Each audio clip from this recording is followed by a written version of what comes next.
Okay, so first question was,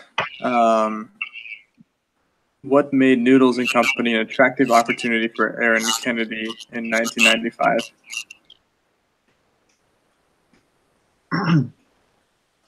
So he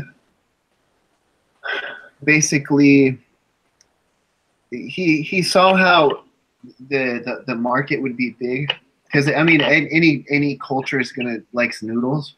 And I thought it was kind of funny because I've been there, and then I was like, I've never realized that they actually is very diverse, because they got like macaroni and cheese, and then they have Asian noodles, they have like Italian stuff, so it's pretty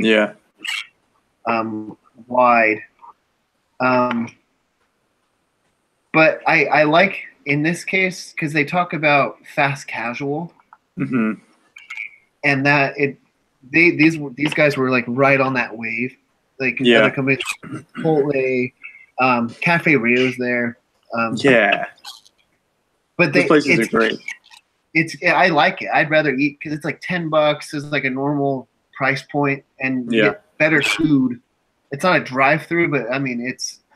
So I think that in itself, like there's just the market, like people like those type of food places. Yeah, I mean it's not somewhere where you're gonna sit down with a server and be there for an hour or more. It's more like just like, hey, let's just go grab some like actually good food and enjoy sitting at the restaurant. I don't want to pay a bunch, but let's Chipotle, Cafe Rio, those places are I like them.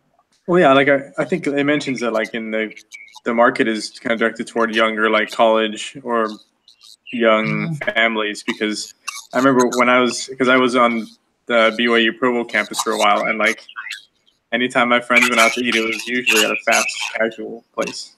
Yep, like cafe. I lived in Provo too, but we went to like Cafe Rio a lot. Oh yeah, Costa Vida, Noodles and Company would go. Kind of, that was more newer. Yeah, I miss Cafe Rio and Costa Vida. I love them. I haven't had them. There's just Chipotle out here, which is meh. Yeah, I like Chipotle, but it's different. I like Cafe Rio. It's good. Yeah, agreed. Yeah, but it says here too. Go for it. It says fast casual was the fastest growing segment within the industry. I wonder if he knew that going forward. Like if he knew that this style was going to be so good. So, because when did he start? 1995. Yeah. Yep. So I mean, hey, what's up, man? I heard another voice on here, so. Sweet. What's up, Nick? So, but yeah, no, I'm sure. I don't think he would have been like he knew that this was going to be like a huge segment. They probably didn't even know what fast casual was. Yeah. But it's that's one of the things I actually liked about this case, is because it helped me identify that, and because I never really thought of that. Like, oh shoot, this isn't fast food, but it's not casual either.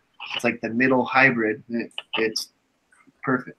Well, he kind of found it along the way too. He mentioned that like in the first couple of stores that he put up, it like wasn't very efficient from an organization standpoint, and then he said he switched it from like can't remember what style of kitchen it was, but like from one style of kitchen to working on the saute line where like people could see the food being prepared. Oh yeah, that's another commonality they all have. Yeah, you watched the. So yeah, I said that Ross re-engineered the dishes, and we shifted from steam tables to saute lines, so they could see the fresh food getting prepared, and it was faster. This is like part of question 2. It says, what were their struggles? So I guess like what you're saying, like just developing that because it was new for them. Yeah, it seemed like they kind of just hit the ground running with, like, they had the idea of when they had the vision of what they wanted to do, but they didn't know how to make it work well quite yet. Like it says, the first couple ones, they struggled to get good results because like the food wasn't that great to begin with. The operation wasn't very good, so they were losing money on certain things. Yeah, the food part is super important. Yeah. And I think like that's really common, like to when you start a new business, like especially when you're a food company, you're not gonna know the whole operations of it. You're not gonna know like how to run it, and I feel like I can kind of like I kind of feel the same way because I'm doing the IBC this semester, and we're running a food business on campus, and the first day, the first week or so when we ran the company, it was chaotic. Like we didn't have any set things on how we're gonna operate the company in the kitchen or in the booth and stuff. So it took us a time to like figure those things out, and I'm pretty sure he's going through the same phase and trying to figure the whole thing out. So and then like once like what you're supposed to do, then you make plan and set things up, and then it goes smoothly after that. Yeah. Like it even said that that he took the two other general managers and they drove to Chicago to tour like other noodle shops, and they took all the ideas from there and tried to make sure that they were following all the good things that were going on there. Yeah, so I think, I mean, I like the story of when they showed up to the Madison store and like the basement had completely flooded. Like none of their stores were making very much money. Their basement was flooded. Like at that point, I feel like a lot of people would be like, "We're done. Like this is not working." But he said they had the two choices of like just kind of giving up on this or putting their heads together and figuring out their weaknesses. Like I said, we made a list of 15 weaknesses that had to be addressed and 6 key areas for change, and they definitely made some improvements. Yep. I thought it was interesting though that he like started to build new stores so quickly before he ever started like turning a profit. Yeah, that was weird. I was like your one company, I mean one restaurant you have is kind of failing right now, and you're opening a new one in a like far location. Yeah. I understand his reasoning behind it, where you have to test the product in different areas to see if it'll work. But still, like it would be tough to like. Well, it didn't work in this area, so let's try this one. Well, let's try this area, and overall, the idea could just be a bust. That's like a lot of risks taking for money and stuff. Like it was like, oh. Yeah. It was interesting to see how they came from a lot of weaknesses to kind of finding their identity and culture and making it all work. Mm-hmm. All right, so let's go on to question 3. What role should franchising play in the company's growth?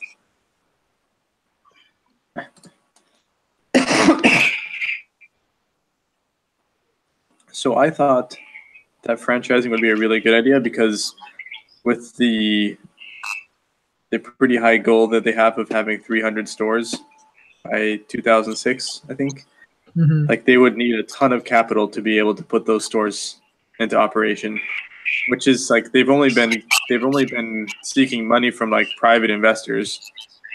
Like they said, they've just been seeking money from rich people who have the money. So I don't know how they're going to get a couple more $1 million to get 300 stores up. Yeah, and how many stores they have right now? Like,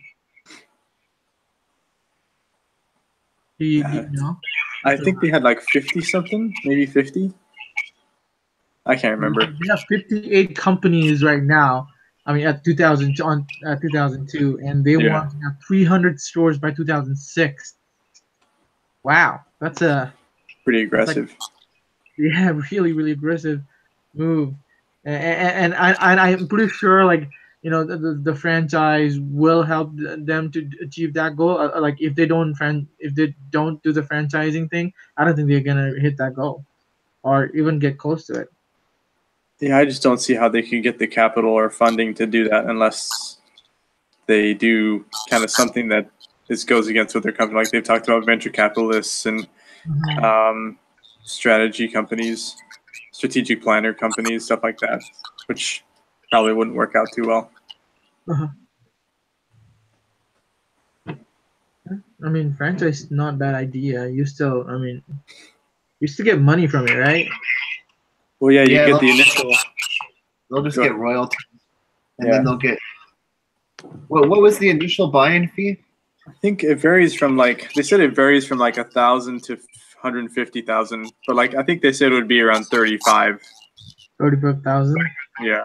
Well, plus two,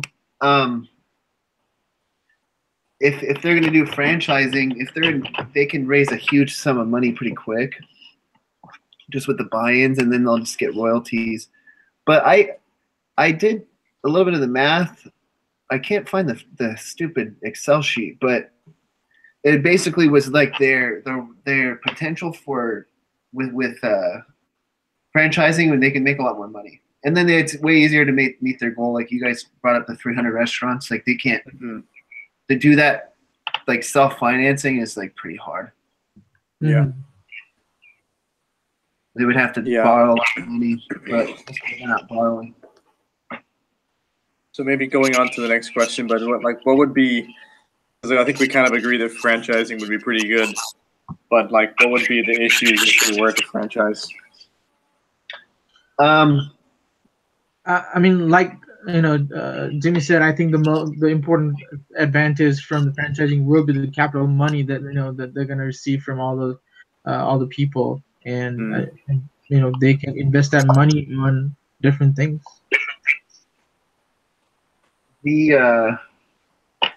An advantage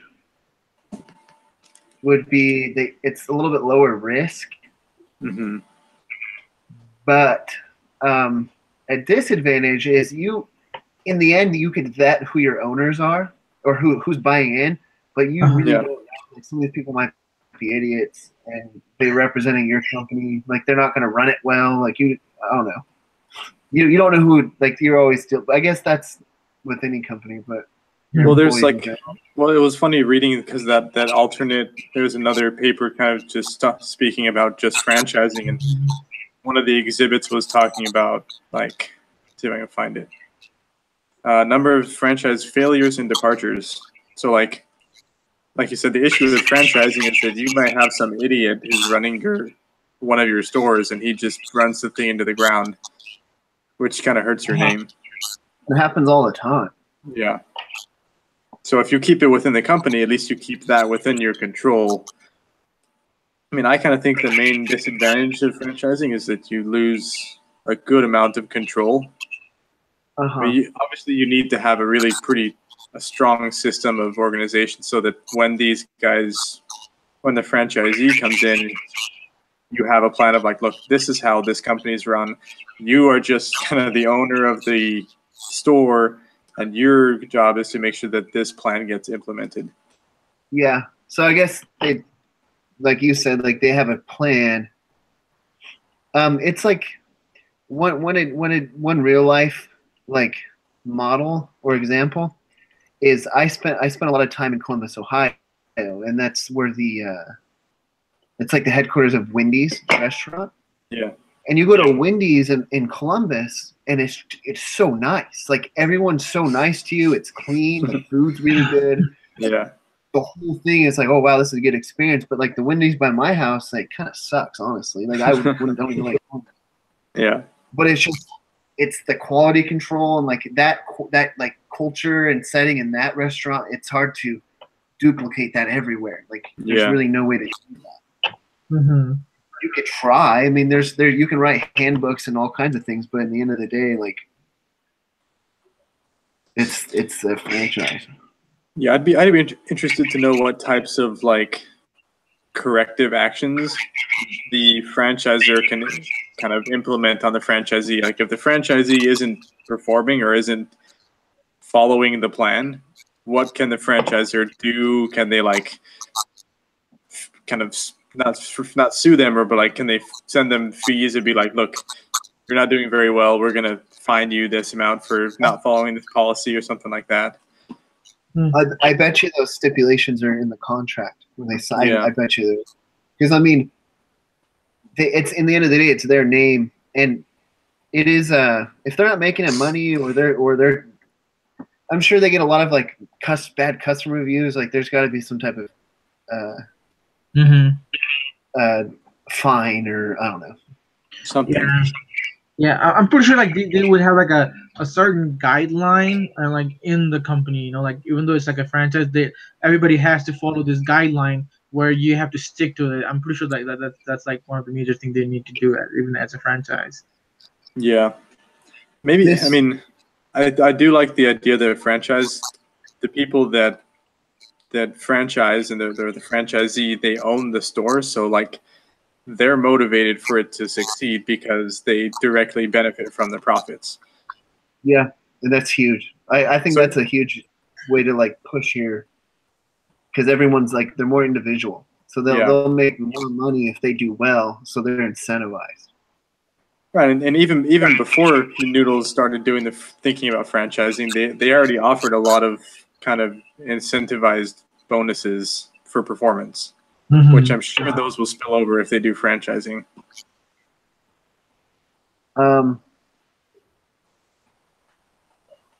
So one of the other, I'm trying to think of other disadvantages or advantages.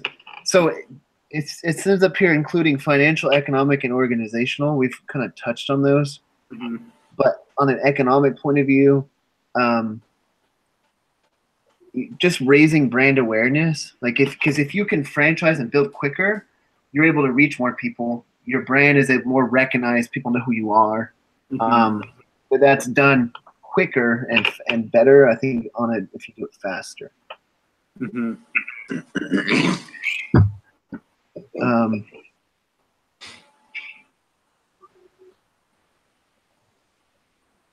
So the note here is this is kind of like a clue on what we should do to kind of figure out if they should franchise or not. And this is kind of what I did on the Excel sheet that's gone. It's basically just run the scenario on the profit earned under a franchise, and then do the scenario of a company owned. And it gives you some assumptions.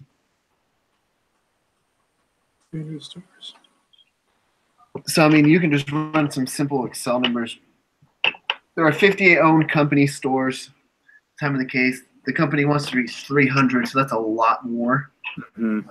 Store operating margin is 80%.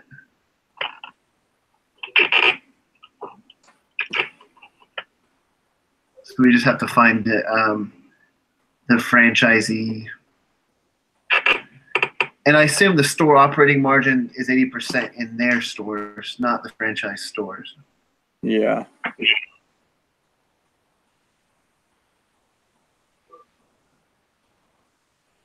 So it said, according to analyst estimates, the profit margin on franchise fee revenue averaged about 75%. So it's about the same.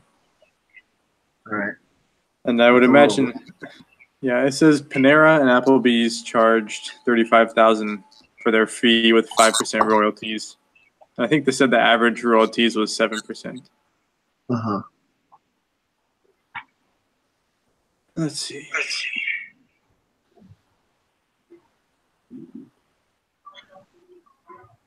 Do you guys like Noodles? Have you eaten there? I actually haven't been there yet. Yeah, me neither. Really? I like it, but I'm not like obsessed with it. Like, I've had it a few times. Is it like a ramen noodle kind of thing, or what is it? They have noodles. So they have ramen noodles. They have macaroni and cheese, which is like a pasta, but they have pasta and noodles. So they have like spaghetti. I don't know actually if they have spaghetti. They have some type of Italian thing, and then they have Asian dishes, American dishes. But it's good. Okay. Yeah. Never been there. I think there's some close to me. I'll have to check it out. There's one in Provo.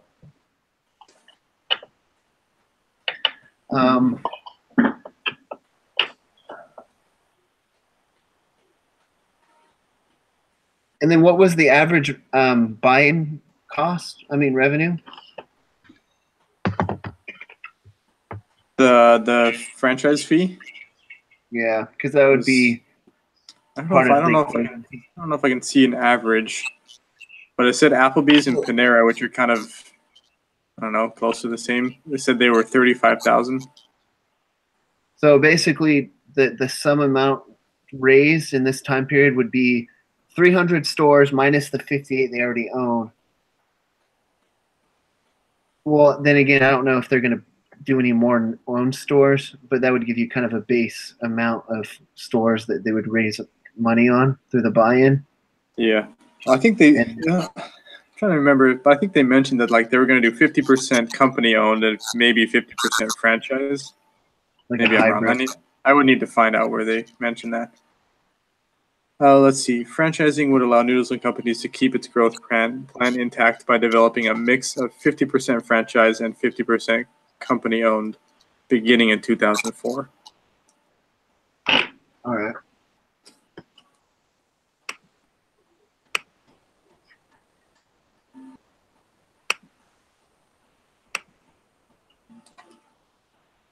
So what is Noodles and Company making now? 2002, 50,000 in sales.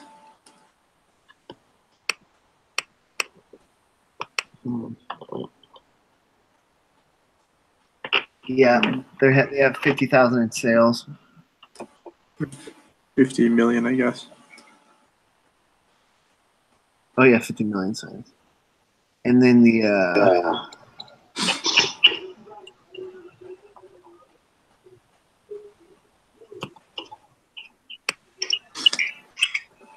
So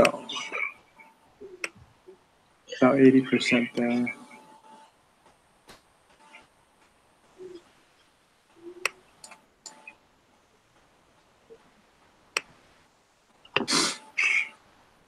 Do we know how much it costs them, like the company itself, to open each store? like building a building and all that? Yeah, because that's the only way I can think of how we could kind of calculate. Because the capital that they would need to get up to 300 stores would be huge. Oh, right, but if they have somebody else who's kicking in 35,000. That's the one part that I forgot to put in mine, because when I made my sell thing, I didn't put in store cost. But I guess store cost would be done either way. Right.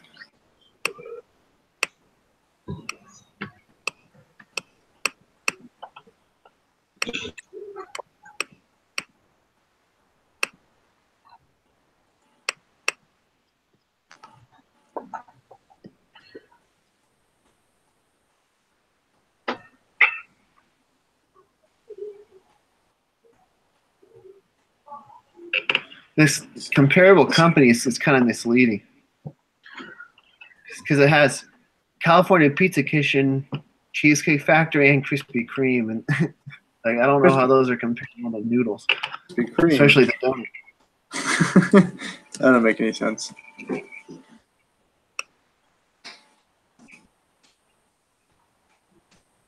So let's see.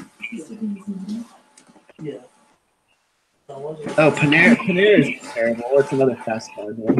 Yeah.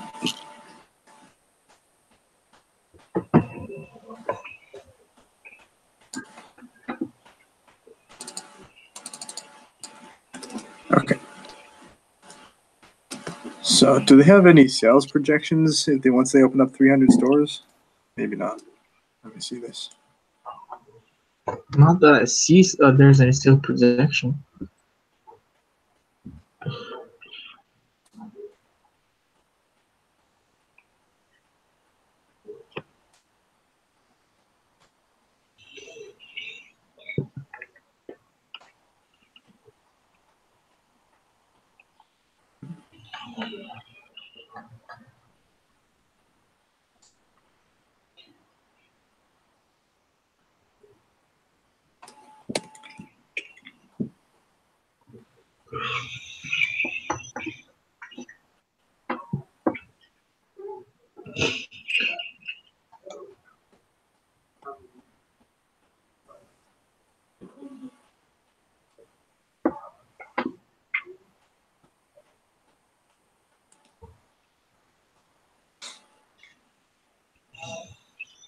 I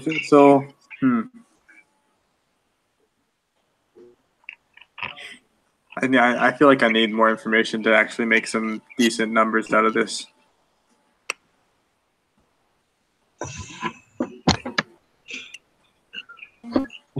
This is like my point every week, but I wish we would know like what's right and wrong. Like, yeah, I don't. I have no idea. There's a wrong answer for all these case studies. Right. Like that's why I like math. Like there's a right or wrong answer. Like it's black and white. Yeah. I mean, whatever is like right for me can be wrong for you. Right. Yeah, it's like an opinion. Like someone can come in here and say like, well, that's true, but what about this? And they're like, oh wow, you're right. It's not. They're not wrong, and it's just different. Yeah. All right, let's see if I can do this.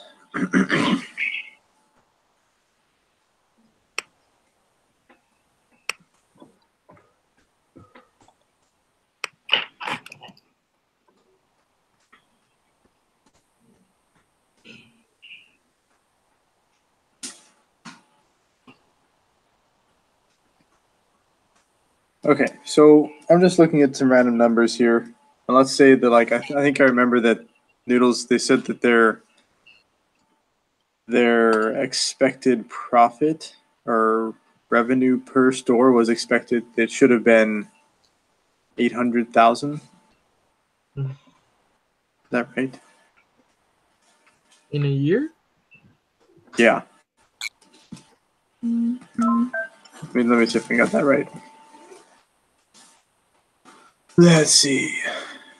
Under Noodles and Company's initial criteria, each unit was expected to generate annual sales of $800,000. But in March 2002, the standard was raised and the company began to seek better real estate. So let's say that per unit sales is $1 million. If they were able to achieve that with franchising, so with a 7% royalty, each unit would bring in $70,000 a year.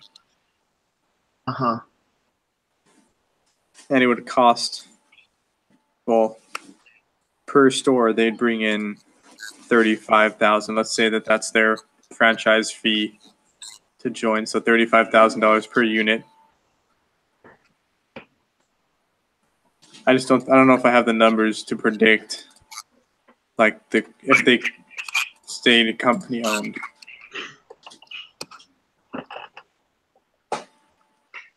Like I don't know how much it would cost them to open all these stores one at a time. But I mean, to me, franchising seems like the best idea. Yeah, I agree. Because I just don't think they can raise the capital to reach that goal. That's a ridiculous goal of stores.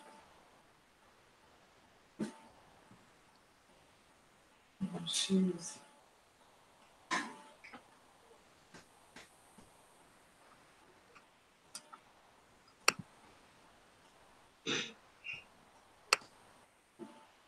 Well, is there anything else that we want to dive into here?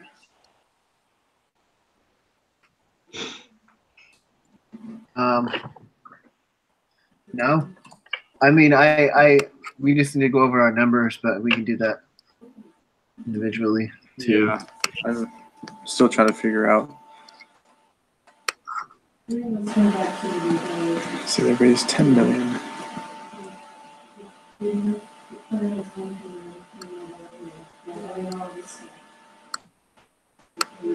For signing this person and this person.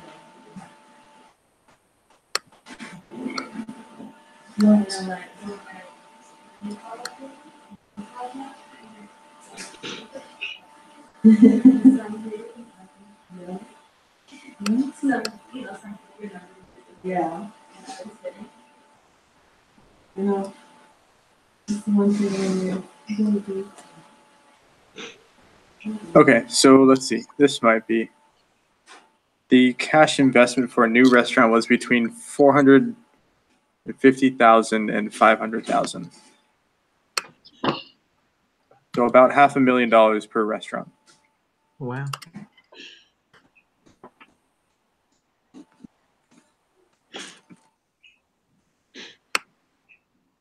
Well, if they do, I don't know, couple of franchise, they can probably raise enough capital to, like, you know, build their own restaurants too with from that money. Yeah.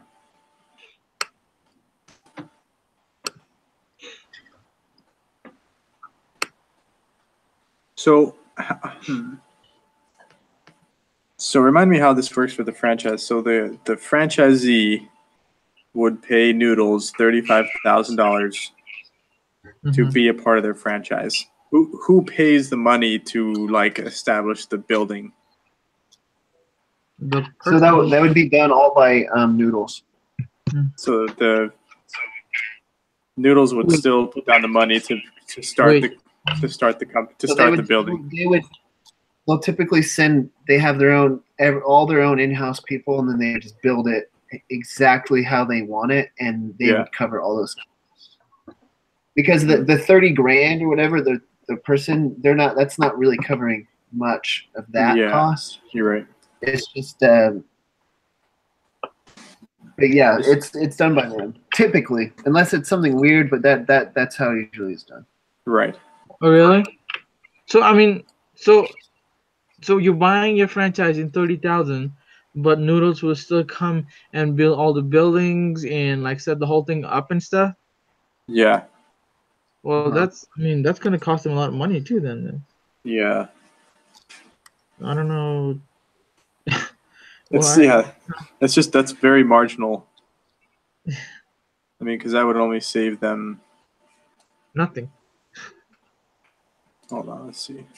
Because that 30,000 is nothing if they have to build this whole place for the Noodles, then buy all the equipment and stuff, and buy all the other things, and hire people, and I don't know.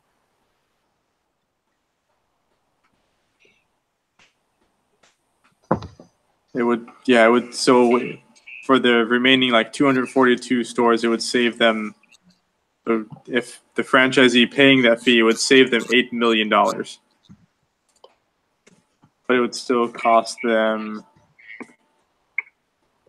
$112 million to get those stores up and running. That for all of them? Yeah, for the remaining like 242.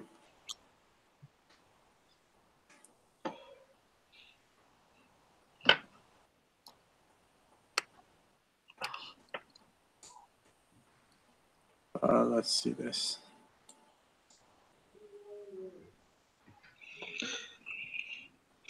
So what? So guys, help me understand. So what do you get from that $35,000? Pretty much, it's just a fee you pay as a franchisee to, like, you get to use the name, you get to use the business plan. Because a guy, if you wanted to go start your own business, like say I wanted to open a restaurant, it's way easier to be successful if I opened a Noodles and Company rather than Jimmy's Noodles, because people know Noodles. They have the brand, like, so you're basically paying to use that brand recognition. Like it's easier. Yeah. Because they've already built the brand. Like someone using, like if you're selling Coca-Cola, you don't have to sell Coca-Cola, it sells itself because people already know what it is.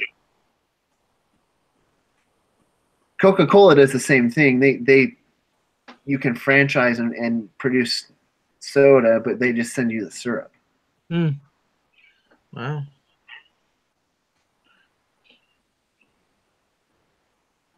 But yeah, it's in the end of the day, if they want to build restaurants, Noodles and Company, they have to pay all that stuff anyway. But it just, now they're at least getting something out of it. They're getting a licensing fee. Yeah. So with the math that I did with that licensing fee and the royalties, the royalties off the sales. So once they get all 300 stores operational, then this is assuming, actually this is not quite right, because this is assuming if every remaining store is franchised. But if that were the case, then once all of the stores are up and running, then they would bring in $16 million in royalty fees per year, which would be pretty nice.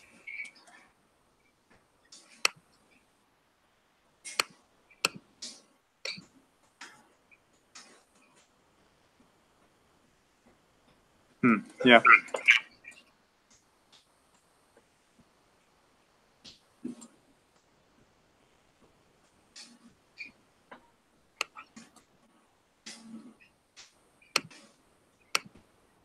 I'm just kind of caught in the question of like if they're only saving $35,000 per restaurant by franchising to build it. I mean, I guess they're probably saving more than that with like management fees and stuff like that.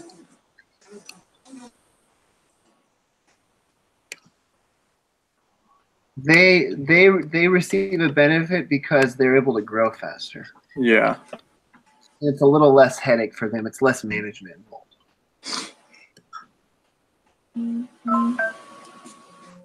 Because I mean, once they have it built, it's pretty hands off for them. Like they kind of just collect the royalties and they deal with fires or like problems, but that's about it.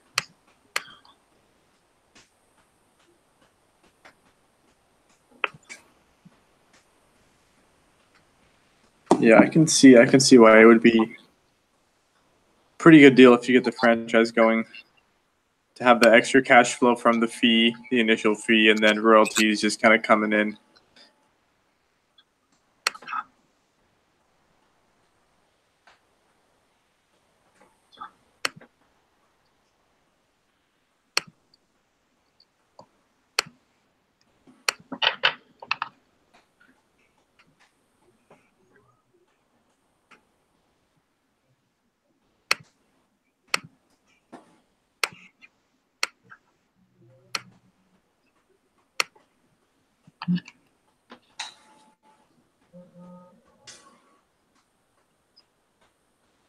Okay, let's see.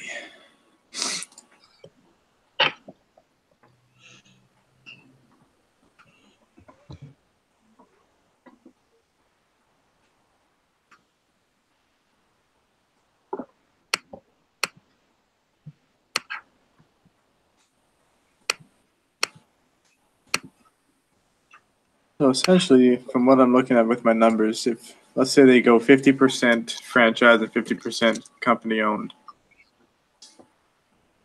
they would need about $116 million to get all the remaining units up and running. And they would be collecting royalties of about $8 million per year once they all are up and running.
All right, so what are you guys getting for numbers here?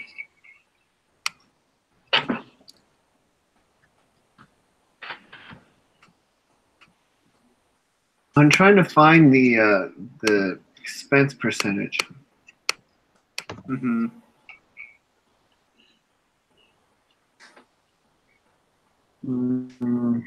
I guess I'll just use the ratio from their financial sheet. Yeah, that's probably the best bet.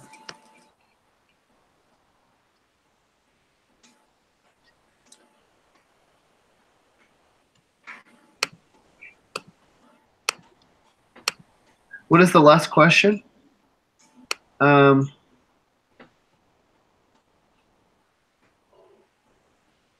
pretty much just asking like, how much how much total profit the company would earn annually under a franchise scenario and a company-owned scenario. So we're pretty much just trying to figure out how much profit they would earn under each scenario.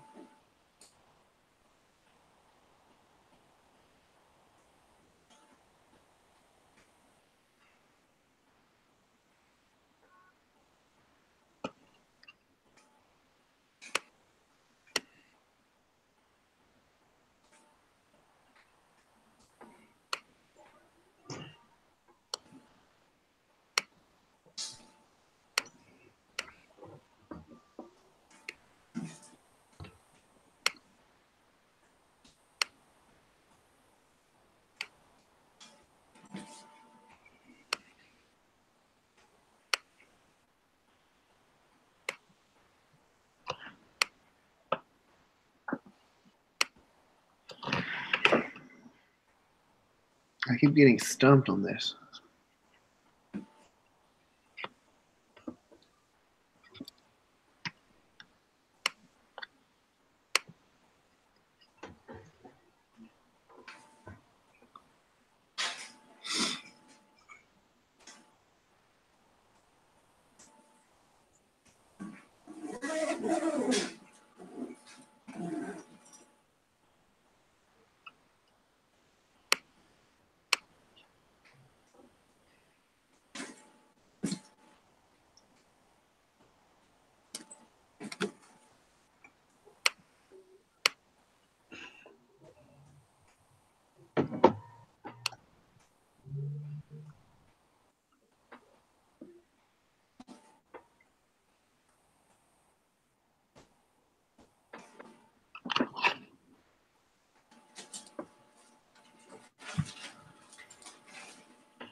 Let's see.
Are you getting anything to make sense? I'm just trying to figure out like you said, I'm just trying to figure out the percentages to compare the revenue.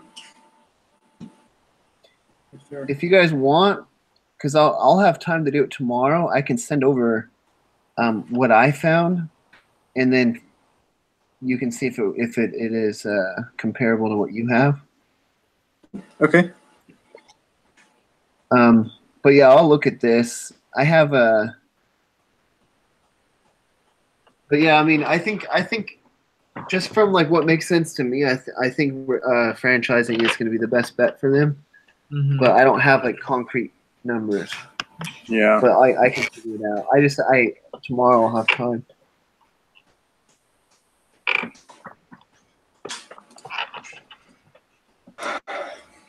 Yeah, I have to look into like the per unit sales to figure out exactly how that would work. Yeah, I mean, it's because there's a lot of different factors, like between a franchise, like I don't know, it's like it's hard to assume everything's the same because it's not if you were to franchise, but knowing the numbers is the hard part. That's right. All right. Well, maybe, yeah, we'll all work on it and figure it out and together, and then or separately, and then we'll kind of send what we have later on tomorrow. I think that's fair. Yeah. All right. Well, I'll try to get it sent over like by the evening. Okay. Sounds great. All right, guys. Well, we'll